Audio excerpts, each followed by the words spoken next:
किसी ने बहुत अच्छी बात कही है कि बात अच्छी है तो उसकी हर जगह चर्चा करो, है बुरी तो दिल में रखो, फिर उसे अच्छा करो। तो स्टूडेंट्स 1.5 का ये वीडियो पार्ट 1 है। इसमें 2 क्वेश्चन हम डीपली स्टडी करेंगे। तो ज़्यादा समय ना लेते हुए मैं विकास सर आपका स्वागत करता हूँ आपके अपने 10th स्टैंडर्ड मैथ्स में, जहाँ सीखेंगे हम कुछ नया।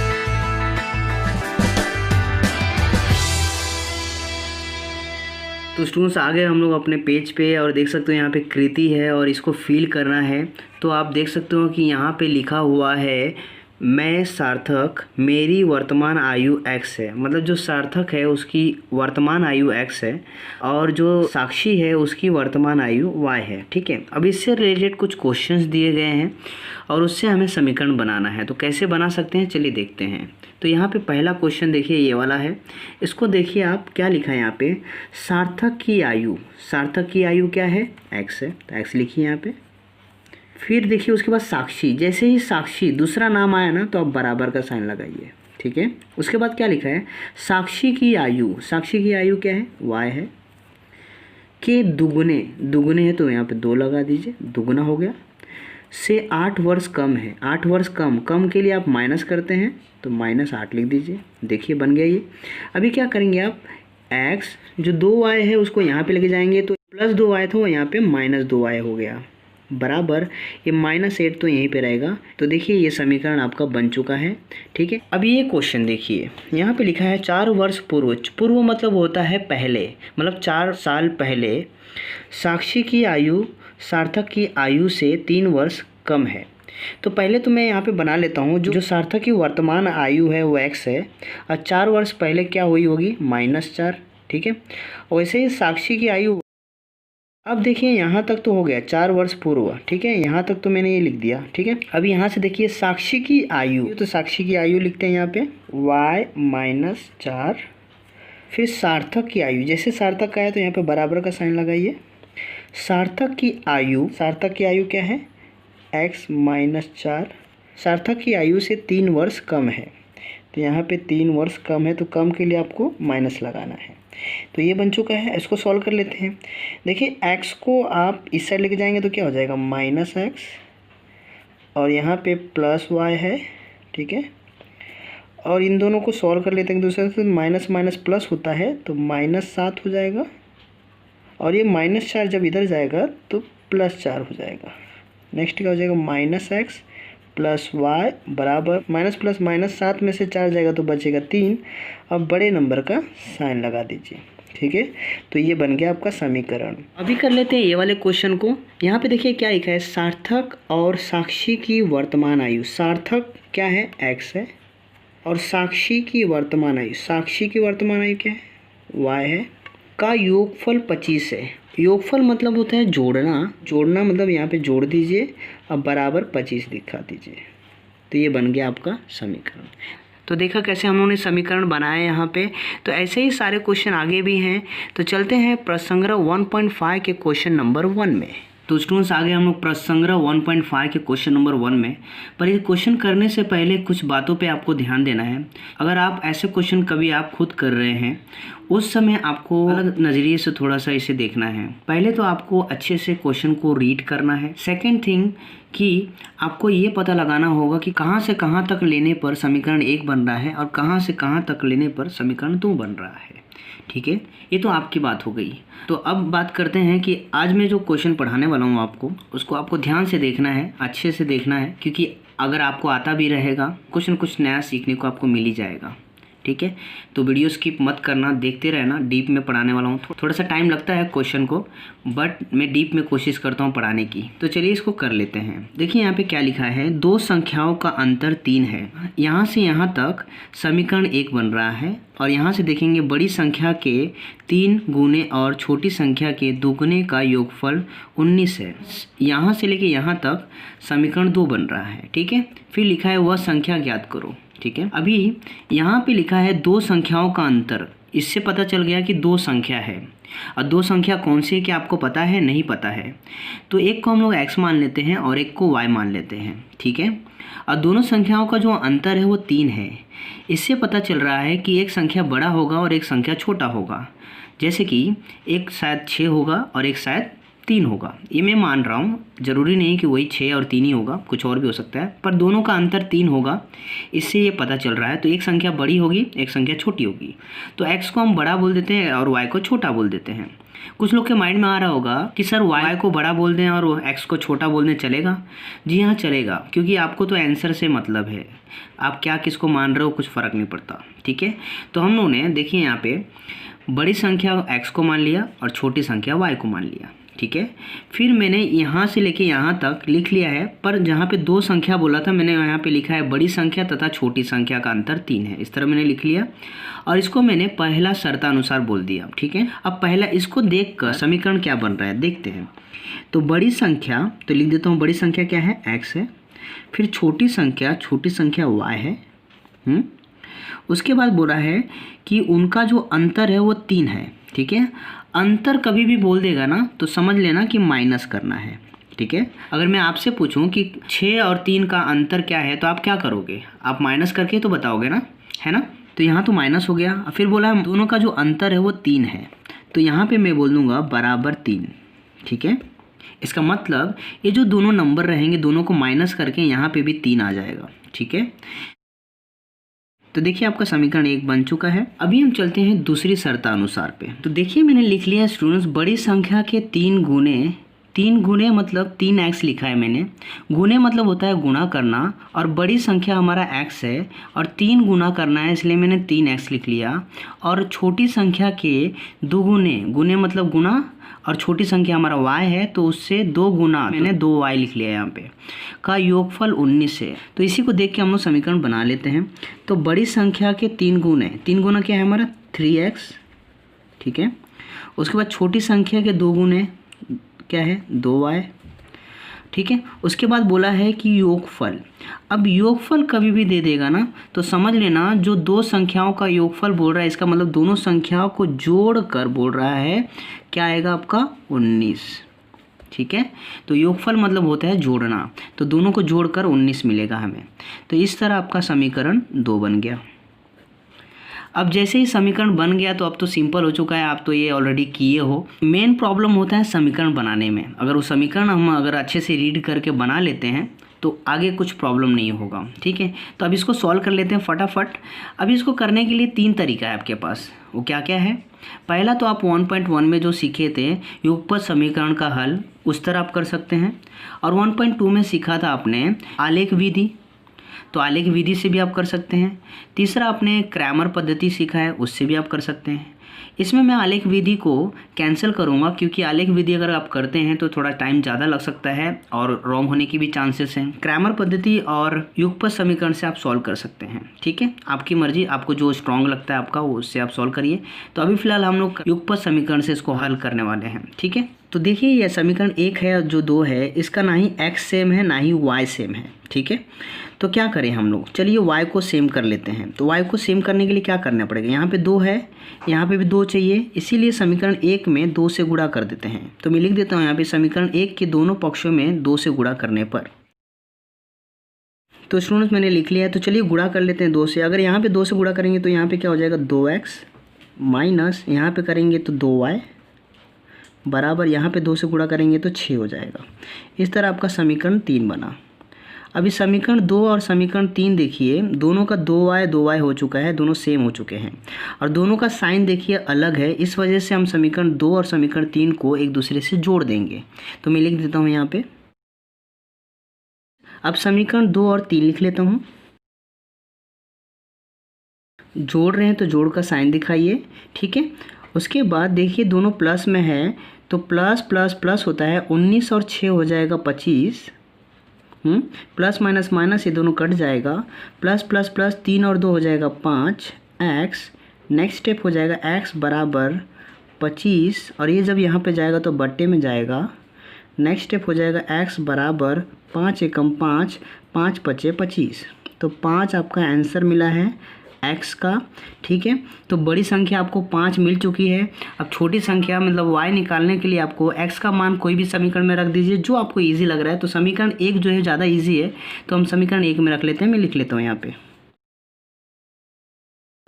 तो देखिए स्टूडेंट्स, मैंने लिख लिया है x बराबर 5 का मान जो है समीकरण 1 में रखने पर, और समीकरण मैंने 1 लिख लिया है।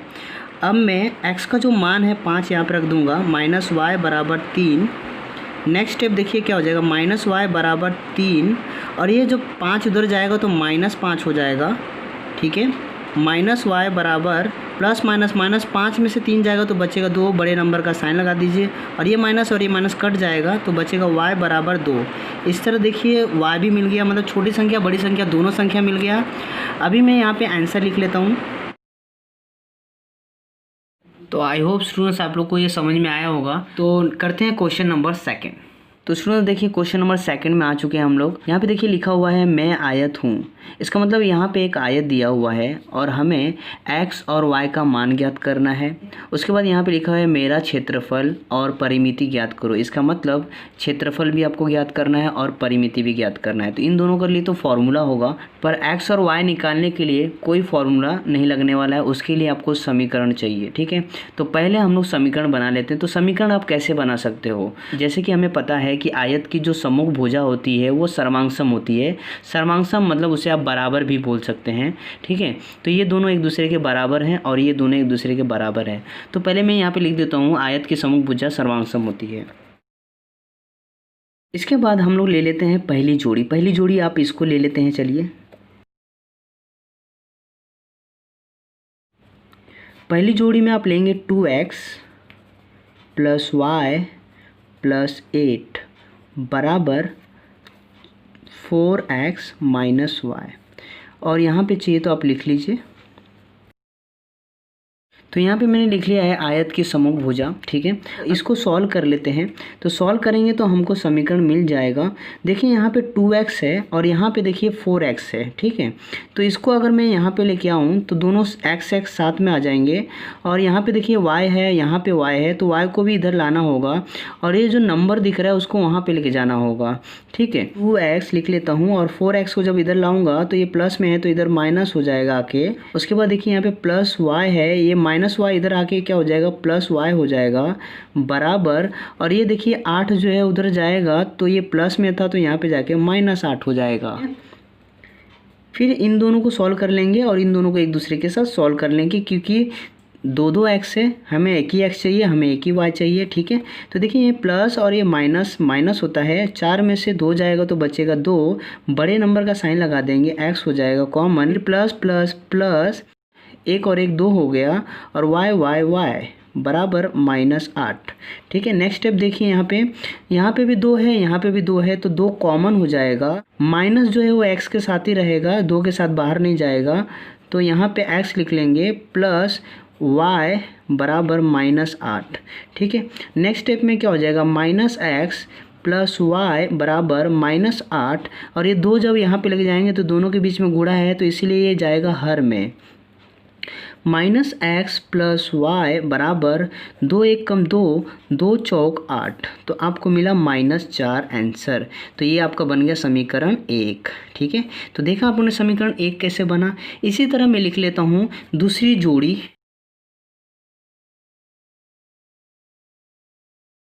इसको सॉल्व कर लेते हैं हम लोग। देखिए यहाँ पे 2y है और यहाँ पे x है, तो जो x है जो बाएं साइड होना चाहिए और y भी बाएं साइड होना चाहिए, और जो सिर्फ विदाउट चारांक है वो दाएं साइड होना चाहिए, ठीक है। तो x को बाएं साइड लेके आते हैं, तो ये प्लस x है तो यहाँ पे आके -x हो जाएगा, और ये तो यहीं पे रहने वाला है, तो प्लस 2y बराबर 4, तो आपका समीकरण बन गया 2। अभी देखिए समीकरण 1 और समीकरण 2 में y और y देखेंगे तो समान नहीं है। अगर इसको समान करने जाएंगे तो यहाँ पे 2 से गुणा करना पड़ेगा। x देखिए -1 है और यहाँ पे भी -1 है, मतलब दोनों समान है, ठीक है।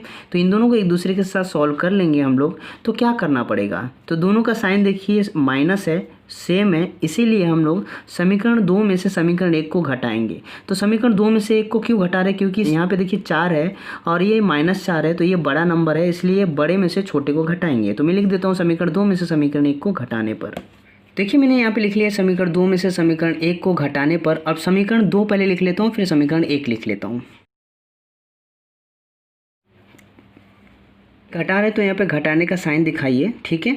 और घटाते समय साइन चेंज हो जाता है नीचे वाले समीकरण का, तो यहाँ पे माइनस है तो ये प्लस हो जाएगा, ये प्लस है तो ये माइनस हो जाएगा, और माइनस है तो ये प्लस हो जाएगा, ठीक है। उसके बाद देखिए ये भी प्लस हो चुका है और ये भी प्लस है, तो प्लस प्लस प्लस 4 और 4 हो जाएगा 8। यहाँ पे देखिए प्लस माइनस माइनस होता है, तो 2 में से यहाँ पे 1 है, 2 में से 1 जाएगा तो बचेगा 1, तो सिर्फ आप y लिखिए, ठीक है। यहाँ पे देखिए माइनस और ये प्लस हो चुका है, तो ये दोनों एक दूसरे से कट जाएगा, तो आपको आंसर जो मिला है y का वो 8 मिला है, ठीक है। अभी y का जो मान है वो कोई भी समीकरण में हम लोग रख देंगे तो हमारा x का मान मिल जाएगा, ठीक है। तो देखिए मैंने यहाँ पे लिख दिया है y बराबर 8 का मान समीकरण 1 में रखने पर, और समीकरण 1 लिख लिया है मैंने यहाँ पे, ठीक है। यहाँ पे मैं लिख सकता हूँ next step minus x plus y, कितना है हमारे पास 8 है, तो यहाँ पे 8 लिख देंगे, बराबर -4, ठीक है। नेक्स्ट स्टेप क्या हो जाएगा, माइनस एक्स बराबर -4, और ये +8 जब उधर जाएगा तो -8 हो जाएगा, ठीक है। माइनस एक्स बराबर माइनस माइनस प्लस होता है, 8 और 4 हो जाएगा 12, भले ही आपने प्लस किया है पर साइन माइनस का ही लगेगा। फिर यहाँ पे भी देखिए माइनस है और यहाँ पे भी माइनस है, तो ये दोनों एक दूसरे से कैंसिल हो जाएगा। फिर आपको आंसर क्या मिला, x बराबर 12। तो देखिए x और y का मान मिल चुका है हमें, तो पहला टारगेट हमारा कंप्लीट हो चुका है। अब हम निकालेंगे क्षेत्रफल, और क्षेत्रफल का जो फॉर्मूला होता है लंबाई गुणे चौड़ाई, ठीक है। तो ना ही हमारे पास लंबाई है ना ही चौड़ाई है, तो क्या करेंगे, हम इन दोनों में से किसी को भी ले लेंगे, क्योंकि ये लंबा है तो इन दोनों में से किसी को एक को लेके जो ईजी लग रहा है, जैसे कि हम इसको ले लेंगे और लंबाई निकाल लेंगे, और इन दोनों में से किसी को ले लेंगे जैसे कि इसको ले लेंगे और चौड़ाई निकाल लेंगे, ठीक है। तो पहले मैं लंबाई और चौड़ाई निकाल लेता हूँ, उसके बाद फिर हम फॉर्मूला लगा के क्षेत्रफल निकाल लेंगे। चलिए आगे बढ़ते हैं। तो देखिए मैंने यहाँ पे लिखी है आयत की लंबाई, और मैंने जो अभी बताया था वही लिख लिया है यहाँ पे, और आयत की चौड़ाई लिख दिया है मैंने, और जो मैंने आपको अभी दिखाया था मैंने यहाँ पे लिख दिया है, ठीक है। तो अभी देखिए इसको सॉल्व करना है, तो मैं लिख देता हूँ 4, और यहाँ पे गुणे का साइन रहेगा बट दिखता नहीं है, बट है वहाँ पे, और जो x का मान है वो 12 है, माइनस y का जो मान है वो 8 है, ठीक है।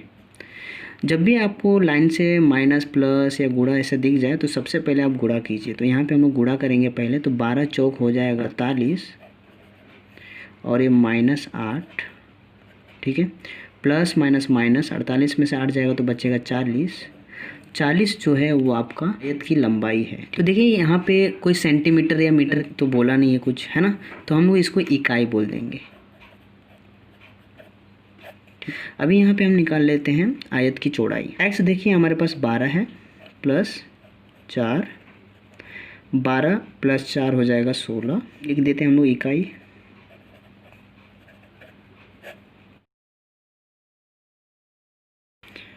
तो देखिए मैंने यहाँ पे फॉर्मूला लिख लिया है, आयत का क्षेत्रफल बराबर लंबाई गुणे चौड़ाई। लंबाई देखिए कितना है आपके पास 40 है, और चौड़ाई कितना है देखिए 16 है। 16 का पहाड़ा 0 में पढ़ेंगे तो 0 आएगा, 16 चौक होता है 64, ठीक है। और जब भी आप क्षेत्रफल निकाल रहे होते हैं उस समय यहाँ पे आप लिखने का वर्ग, और लास्ट में यहाँ पे इकाई लिख देते हैं हम लोग, ठीक है। तो देखिए आपका दूसरा टारगेट भी कंप्लीट हो चुका है, आयत का क्षेत्रफल भी आपको मिल चुका है। अब हम लोग निकाल लेते हैं आयत की परिमिति।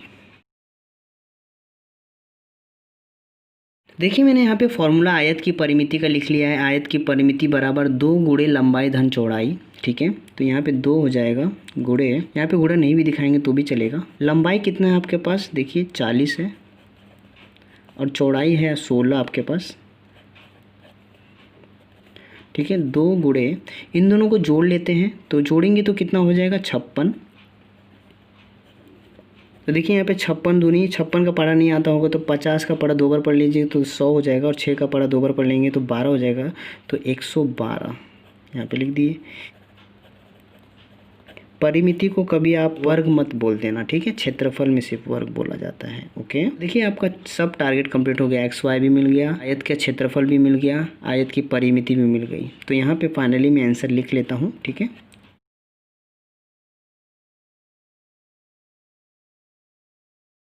तो आई होप स्टूडेंट्स आप लोग को ये समझ में आया होगा। तो आगे के जो क्वेश्चन है वो नेक्स्ट वीडियो में करेंगे। तब तक के लिए अपना ख्याल रखिए, अपने पेरेंट्स का ख्याल रखिए। वंदे मातरम।